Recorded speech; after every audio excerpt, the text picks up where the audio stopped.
ఏపీలో అసెంబ్లీ, లోక్సభ ఎన్నికల్లో పోటీ చేయబోయే అభ్యర్థులు దాదాపు ఖరారవ్వడంతో టికెట్ ఆశించి భంగపడ్డారు అసంతృప్తికి లోనవుతున్నవారు. అన్ని పార్టీల్లోనూ దాదాపు ఇలాంటి పరిస్థితులే నెలకొన్నాయి. ఏలూరు ఎంపీ టికెట్ దక్కకపోవడంతో టీడీపీ నేత గొర్రుముచ్చు గోపాల్ యాదవ్ కూడా అసంతృప్తికి గురైనట్టు తెలుస్తోంది. టీడీపీ పొలిట్ బ్యూరో సభ్యుడు యనమల రామకృష్ణుడిపై ఆయన పలు ఆరోపణలు చేశారు.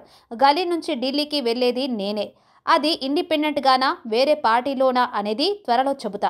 యనమల రామకృష్ణుడి వల్ల టీడీపీకి బీసీలు దూరమవుతున్నారు. నాకు టికెట్ దక్కకపోవడానికి కారణం యనమల రామకృష్ణుడే అని గొర్రుముచ్చు గోపాల్ యాదవ్ అసంతృప్తి వ్యక్తం చేశారు.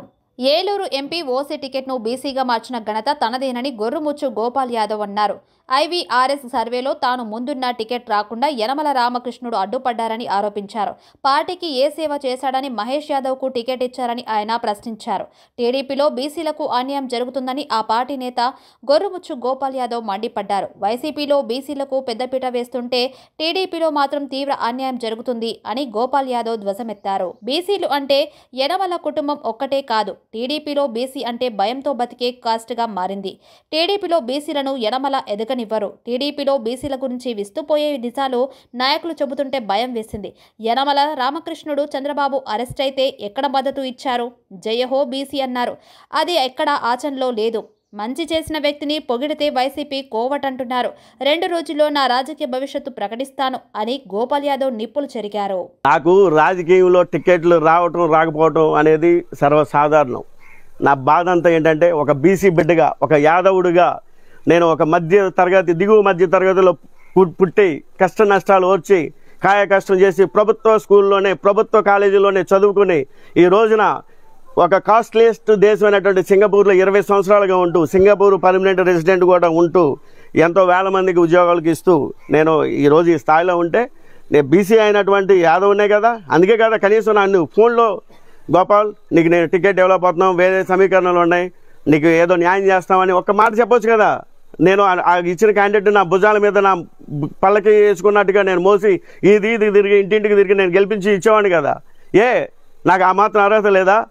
నా బాధ అంతా అంతే. సంవత్సర కాలం పాటు నా భార్య హాస్పిటల్ పాలైపోయి సాగు బతుకుల్లో ఉన్నా కానీ నేను వెళ్ళకపోయాను.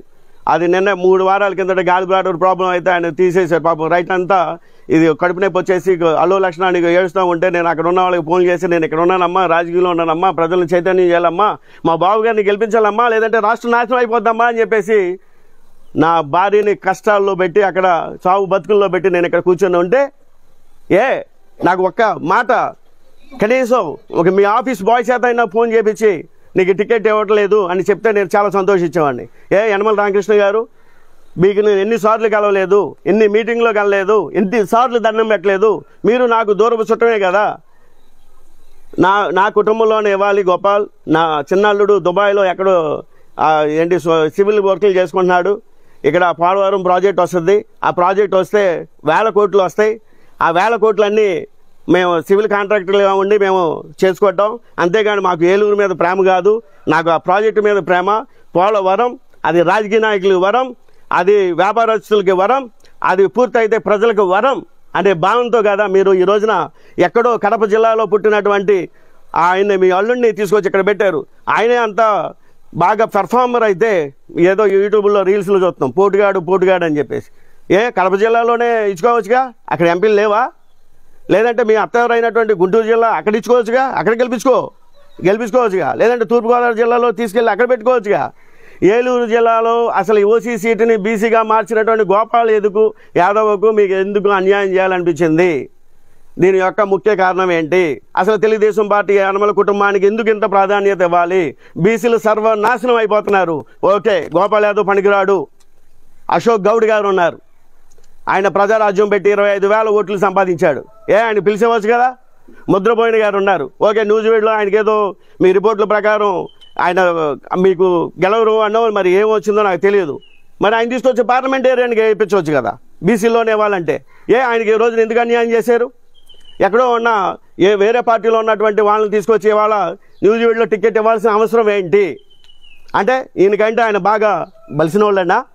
ఇవాళ ఆర్థికంగా నాకంటే మీ అల్లుళ్ళు బాగా బలిసిన వాళ్ళైనా? అంటే బాగా బలిసిన వాళ్ళకి తప్ప తెలుగుదేశం పార్టీలో స్థానం లేదా? ఇవ్వకూడదా? అంటే బీసీలు అంటే మరి ఒక్కసారి చెప్తానన్నా, యనమల ఫ్యామిలీ తప్ప ఎవడో కాదా? 80 లక్షలకు పైగా ఉన్నటువంటి యాదవుల్లో ఒక్క యనమల ఫ్యామిలీయే కనిపిస్తుందా అని మరొకసారి ప్రశ్నిస్తున్నా.